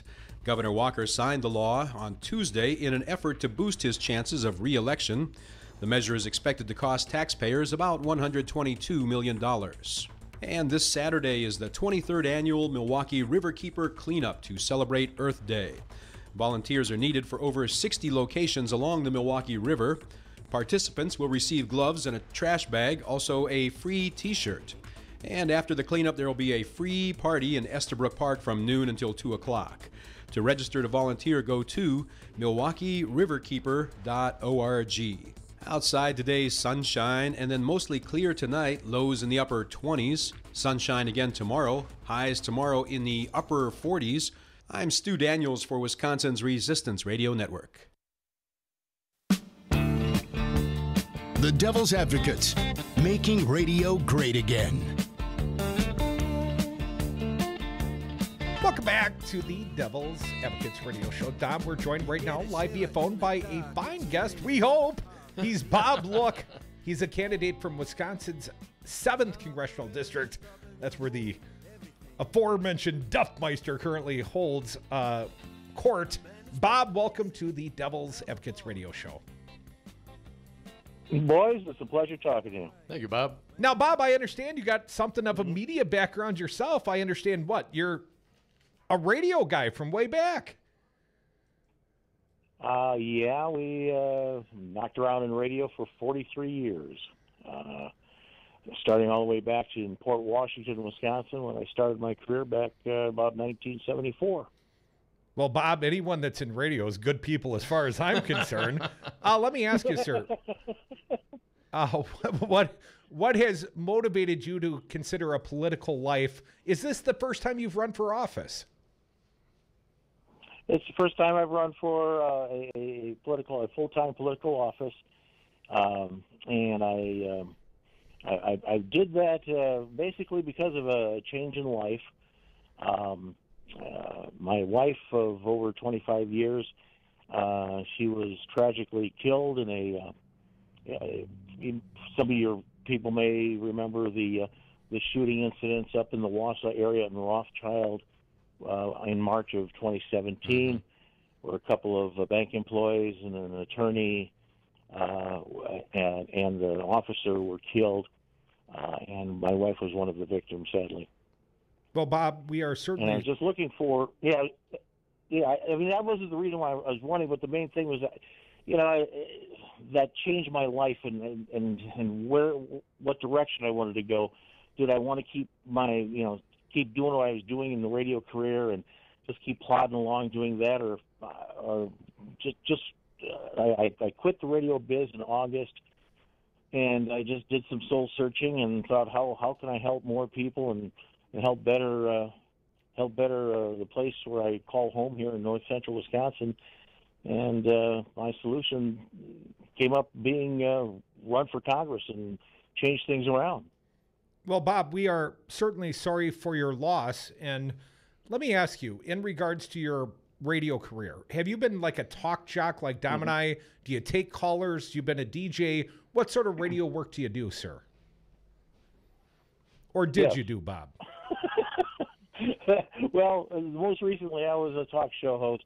I host a morning show, which was an entertainment-based interview morning show in Wisconsin Rapids, Wisconsin. I had hosted talk shows in the Wausau area, also sports talk. Was doing it, but my original part of my career, in fact, my first full-time job in radio was as a news director, believe it or not. And basically, the news director up and quit the station I was working at. And the general manager asked me, "Well, have you ever done news?" And of course, I lied and said yes. And, hasn't everybody? That's how Dom got his job. Yeah, and so I just did it, and they allowed me to learn and to work at what I was doing, and gradually just kept doing that, from programming country music radio stations, sports play-by-play, from high school sports to college and even professional sports. So I've kind of done a potpourri of things. Well, setting aside the current conversation we're having, Bob, who's the next biggest celebrity you ever spoke to? The next biggest celebrity? Oh, Johnny Cash. Is that? Yeah, that'll count. How about how about actor James Garner? How about Rockford Files, man? I'm gonna do a Rockford out of here later. Yeah, yeah. It was a great meeting with James Garner. I was down in Nashville for a country radio seminar, and I just happened to bump into him in an elevator, and I just had a nice conversation with him as his daughter was getting married at the Opryland Hotel, and it was just a chance meeting. We had a nice little chat for about 5 minutes. It was very, very pleasant. Nice. Folks, you're listening to the Devil's Advocates radio show on Wisconsin's Resistance Radio Network. We're talking with Bob Look. He's a candidate for Wisconsin's 7th Congressional District. All right, Bob, want to get to some of the politics here. You know, Sean Duffy is, in my personal opinion, seems to, I don't know, continue to make an ass out of himself in the way he presents himself and the way he talks to his constituents. Come on, sugarcoat it for the people, Dom. You know, I don't really do that, Crudy. But Bob, what's your take? I mean, has Duffy's performance, his representation, has that driven you also to this decision? Well, early in his tenure as a representative, and again on the website we have for our campaign, BobLook 2018, I should say, .com. That's the first thing I talk about is what representation means to me. That you're representing a district, and right now, since he has been in that position, I feel that the 7th District in Wisconsin has not had a representative in the U.S. Congress. What they've had basically is a puppet for folks old enough to remember Howdy Doody, the old puppet, on strings. The strings being the big time donors and wealthy people, basically buying him elections, and the people operating the controls above him telling him what to do, how to do it, and when to do it. He's not a representative, and it's obvious when he's met with people in the district, when he's actually had town hall meetings that weren't scripted or weren't controlled completely. He just really wants nothing to do with people who are not on his side. And I look at things a little differently. If I become the congressman representing the 7th District of Wisconsin, I just don't want to represent, say, the Democratic, people of the district. I am representing the Democrats, the Republicans, the Independents, the atheists, the believers. I'm representing them all. The only way you're going to learn things, and the only way you're going to really form an informed opinion on anything, is to listen to all sides, and at least to take in the information, take a person's thoughts, and let it help form your what do you think is best for the people you represent. Bob, you have a primary you're going to have to engage in. To my understanding, there's about 4 or 5 other Dems that are running for Wisconsin's 7th Congressional District. Presumably, Democrats, they kind of agree on a lot of the things. What is it about your candidacy? What is it about you? How are you going to separate yourself from the rest of the pack?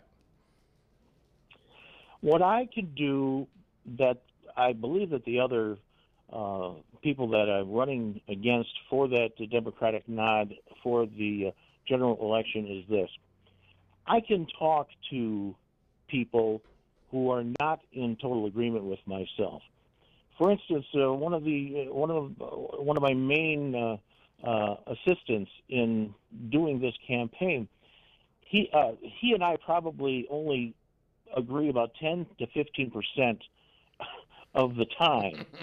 He's almost a total opposite, but I want that because I want to know, okay, what is the reasoning behind a certain side's vigor on an issue, their side of it, why they think that, because it just helps me understand them better.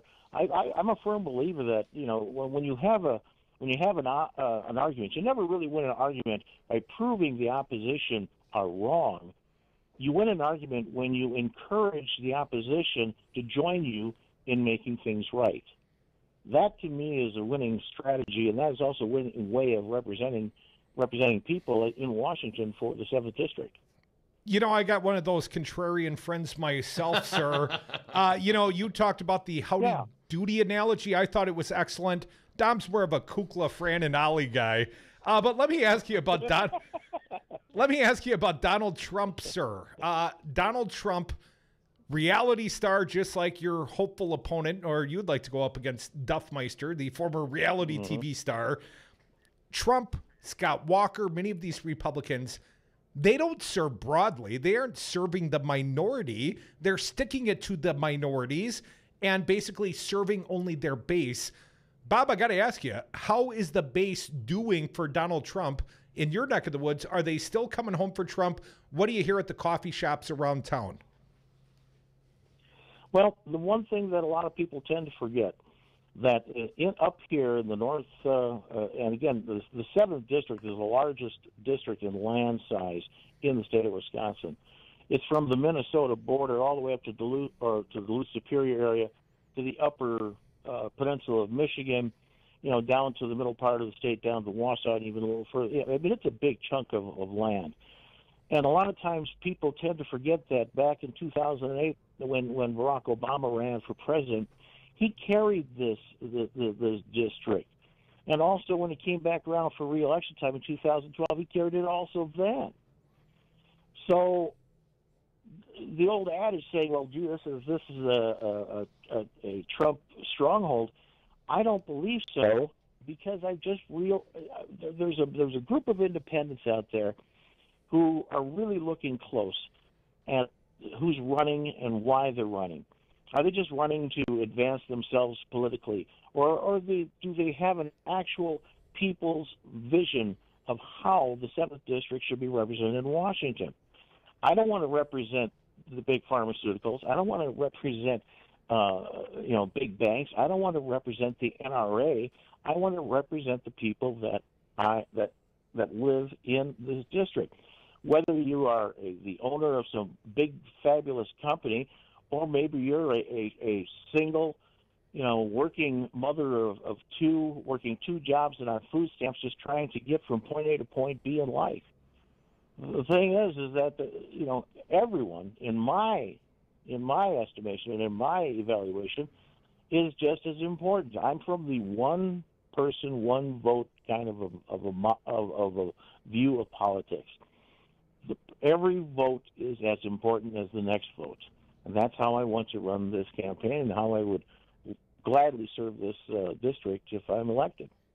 Bob, we got some progressive friends up there that can hear this radio signal in your district. We play out in Minneapolis, 9:50 a.m. I think a few of your soon-to-be constituents might hear this broadcast, at least play out overnight. But let me ask you, sir, Trump, impeachment, where do you stand on the subject if presented with evidence of obstruction of justice, of collusion with the Russians, or any other various high crimes and misdemeanors, do you pledge, Bob, if elected to Congress, to vote to impeach Donald Trump? Well, if it goes through the process and the evidence is there, and then when that vote is being taken, I will gladly stand up for the 7th District of Wisconsin and vote aye. Because if the evidence is there, that's what has to be done, in my opinion.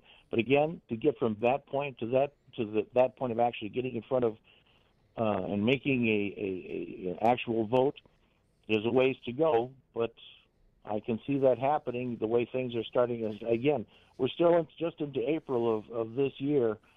And I just have a funny feeling there's so many shoes that are going to be dropping here in the next few months.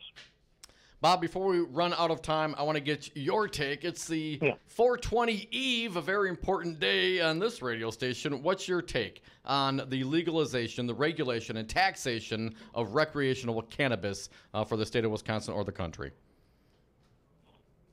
I really haven't found any reason why not to. It's like it's ridiculous that there are people that are currently in our prison system still doing time for possession of marijuana. Just the possession part. I mean, it's to me it seems kind of ridiculous because, well, first of all, it's proven not to be addictive, and is it the most healthy thing to do? Well, what do we do in life that is not healthy or is healthy? I mean, let's be honest here. I mean, if it's regulated, it's taxed, how can it not help? And first of all, if you want people to be adults, let them be adults. I mean, I'm not encouraging this to be, freewheeling, to be, available to anyone of any age. But what I'm saying is, hey, we do this with alcohol. It can be done with marijuana, and I believe it's something that should be legalized. Bob Look, candidate for the 7th Congressional District of Wisconsin. That was the right answer. Give people your website address one more time, Bob. BobLook2018.com, and also on Facebook under Bob Look for U.S. Congress. Bob Look, thank you so much. I like a radio guy, especially one with a sense of humor, or at least one that thinks my jokes are funny. Thank you so much, Bob. Thanks, Bob. Take care, guys. Good luck with your campaign. We're the Devil's Advocates. We'll be right back with your calls, 844-967-2789. Now, for the only thing better than Dove. Better than Dove? What are you talking about? Free Dove stuff. Oh, yeah. Not going to work here anymore anyway. The only election I've ever won was Milwaukee's Best Local Entrepreneur 2017. I'm not your typical politician, but I'd like to be the next governor of the state of Wisconsin. I've acted as a fiduciary for my clients for the last decade, putting their needs before my own. I will do the same for you. Red and blue, R's and D's, we all do business with each other on Main Street. We're all Badgers. It's time we started acting like it. This message paid for by Crute for Wisconsin. Find us at cruteforwisconsin.com. Promises made. Have you paid into a pension plan or are currently paying into a pension? Join the Wisconsin Committee to Protect Pensions Saturday, April 21st for an update from Washington, D.C. and the first Special Select Committee. The meeting is at the American Legion Post at 3245 North 124th Street in Brookfield, Wisconsin at 10 a.m. A promise is a promise is a promise. This is an issue that affects everyone. Active workers, retirees, spouses, and veterans are encouraged to attend Saturday, April 21st at the American Legion Post at 3245 North 124th Street in Brookfield at 10 a.m. Meetings are also taking place in Sheboygan, Endeavor, Wausau, and Green Bay. Go to the Wisconsin-Milwaukee Southeast Committee to Protect Pensions Facebook page to learn more. Join us Saturday, April 21st, 10 a.m., the American Legion Post in Brookfield. It's not their money, it's yours. We were wrong. They stole our pensions. Adopt US Kids presents Multiple Choice Parenting. You've messed up your daughter's haircut. Do you A, get spiritual? Mom, where's the mirror? Beauty is within. Oh. B, find the positives? Less time blow drying, more time texting? Or C, show empathy? Mom, you really don't have twinsies. I kinda love it. You don't have to be perfect to be a perfect parent. Thousands of teens in foster care will love you just the same. For more information on adoption, visit adoptuskids.org. A message from the U.S. Department of Health and Human Services, Adopt U.S. Kids, and the Ad Council. We are the People for People, People Corporation. We are a registered 501c3, totally legit. What do? We take your uncapped, dark money, tax-deductible donations, private or corporate, always anonymous, and we turn it into free speech. You know, educate Wisconsin through advertising, which may or may not be in coordination with the candidate. Isn't that illegal? It should be, but it's not under Wisconsin law, thanks Governor Scott Walker. Politicians in Wisconsin are beholden to the millionaire and billionaire sugar daddy and sugar mamas that finance their campaigns. Time to make them beholden to we the people for People Corporation.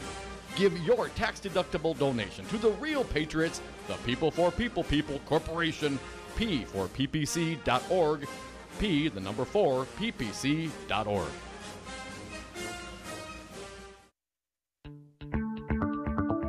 Hi, I'm Anton Capella, Chief Technology Officer at Five Nines. Five Nines is more than just our name. It's the level of service you can expect. We provide 99.999% uptime. That's the highest availability and performance you can get. You have enough to worry about with your business data, web, security, and cloud services, so we'll manage your IT so you don't have to. Visit 59s.com. That's the number 5NINES.com. We got Mark Pocan live via phone. Mark, does Paul Ryan hate poor people? Oh, he hates poor people and middle-class people. I mean, I think when he was probably 5 years old playing with Play-Doh, trying to, adjust the taxes on Play-Doh. So, to be fair, I think he's doing what he always said he was going to do. It's just no one actually believed he was either that cruel, evil, or dumb to do it. The Devil's Advocates, weekday afternoons on 1510 a.m., Wisconsin's Resistance Radio.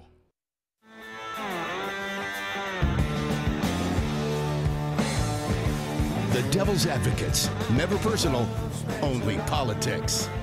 And we are back. Thank you for listening to the Devil's Advocates radio show live on Wisconsin's Resistance Radio Network. You can join us on the party line, 844-967-2789. Dom, I always love playing Get to Know Ya with a fine candidate, the most recent one, Bob Look. He is running for Wisconsin's 7th Congressional District, and he clearly has a refined sense of humor. I heard him laughing at my jokes often. You could learn a lot from that man, Tom. Also got a big guest coming soon, Mary Carroll. She will be the host of the Mary Carroll Show. We're going to start her Saturday mornings, 9 to 11 a.m. Looking forward to reintroducing many of our Madison audience members to Mary. And for those of you in Milwaukee that may not know Mary, you're going to like her. There's just something about Mary. Let's get to the phones, 844-967-2789. Got a few minutes here. Take some callers. Pizza Box Mike, you are up. Thanks for calling, man. What do you got today? Pizza the Box. Yeah, we got a yard sign. Going up for Bob already. Bob's our bud. Bob's our bud. Nice. It took you a while. I got it. I'm with you, man. If I can ask you, Pizza Box, how are you going to celebrate the 420 holiday? I really don't know if they did this to me at work on purpose, but I'm not scheduled to work tomorrow. It should be a national holiday, Mike. There's probably a bunker location somewhere in the greater Dane County area where we could hang out and meet up sometime during the show tomorrow. Let's say around 420, Michael. Hey, that sounds good. Also, I want to thank you for making it easier for me to decide, who I can vote for in the primary. I'm not saying I've made my decision yet, but how's this for a start? My governor has right now a criminal defense fund. My governor's candidate has a radio station. Nice. I like the way you think, sir. Let's keep going on the phones. Thank you, Pizza Box Mike. Gary from Sussex will squeeze you in. We've got about 2 minutes here. What do you got for us today, Gary? Hey, Gary. Yeah, this is the first time I listen to you guys. I'm a conservative, and I love listening to you guys. I also listen to conservative radio. Now, when you had Congressman Bob on the line there, this running, he made one comment about marijuana not being, if proved not to be addictive. That's a bunch of baloney. It's very addictive. And the other question, let's be very clear. Hang on, Gary. Hang on. Physically addictive or mentally addictive? Because some people feel a psychological dependence, but there's no withdrawal symptoms. People don't end up in the detox. Although Dom probably would. But what's your second point, Gary? The thing is, the second point is that if you guys all want to get rid of Donald Trump by impeachment and everything like that, you know what's going to happen? Mike Pence will become the president of the United States. Every Republican will be so ticked off that you guys won't stand a chance when it comes to the 2020 election. I'm telling you. So you got to be careful. I know, but Gary, here's the deal. Do you think that Trump can be impeached without any Republicans? Do you think that possibly, like Nixon, sooner or later, some Republicans will come around if they see evidence of collusion or treasonous activity, Gary? Don't you think that if that were to be the case, that there would be a lot more people jumping on board? If they prove treason and all sorts of stuff like that, yes, I would be willing to get rid of him myself, even though I voted for him. But the fact is, if they can't prove it, but for some reason, if they try to get rid of him and they have a real hard time or whatever, but if they do get rid of him or if he quits because he just can't take it anymore, Mike Pence will be president, and you will have every independent, every Republican. You guys won't stand a chance for years, and I'm hoping that Hillary runs again. Come on, man, Gary, come on. Gary, I was starting to like you, conservative nature and all, and you throw a Hillary at me. Yeah, there you go. She has so much baggage. All right, guys, I love listening to you guys. I really do. And I'm a conservative all the way, but I love listening to the other side. And I laugh with you guys, You guys are funny, Thanks, man. We appreciate it, Gary. Something funny is funny regardless of political stripes. Someday I would hope to earn Gary's vote. Come back with us. A new host on Wisconsin's Resistance Radio Network, Mary Carroll. You'll love her. This president is fighting every single day. They're winners. Winners get to do what they want. Oh, Gary! I was on Zero Res Madison's Facebook page the other day, and they have almost 2,000 testimonials from local customers. Apparently, I am not the only one stoked on how cool this company is. A green technology that actually works better and doesn't cost more, it's a no-brainer, I'm in. We are starting our own Devil's Advocates revolution to free your carpets from harsh chemicals and soaps. Call Zero Res today and ask for the Dom and Crute special 608-848-9000 or schedule online at ZeroResMadison.com. Zero Res, spell it forward or backward, it's the right way to clean. Do you own a rental property, or would you like to partner with a rental investment team? Call the pros you can trust at CCL Management. Rental expertise second to none, a general contractor on staff to direct repairs and improvements, and real estate brokerage services tailored to the small investor. If you're ready to invest in rental property or just need professionals to manage your real estate portfolio, call us, CCL Management,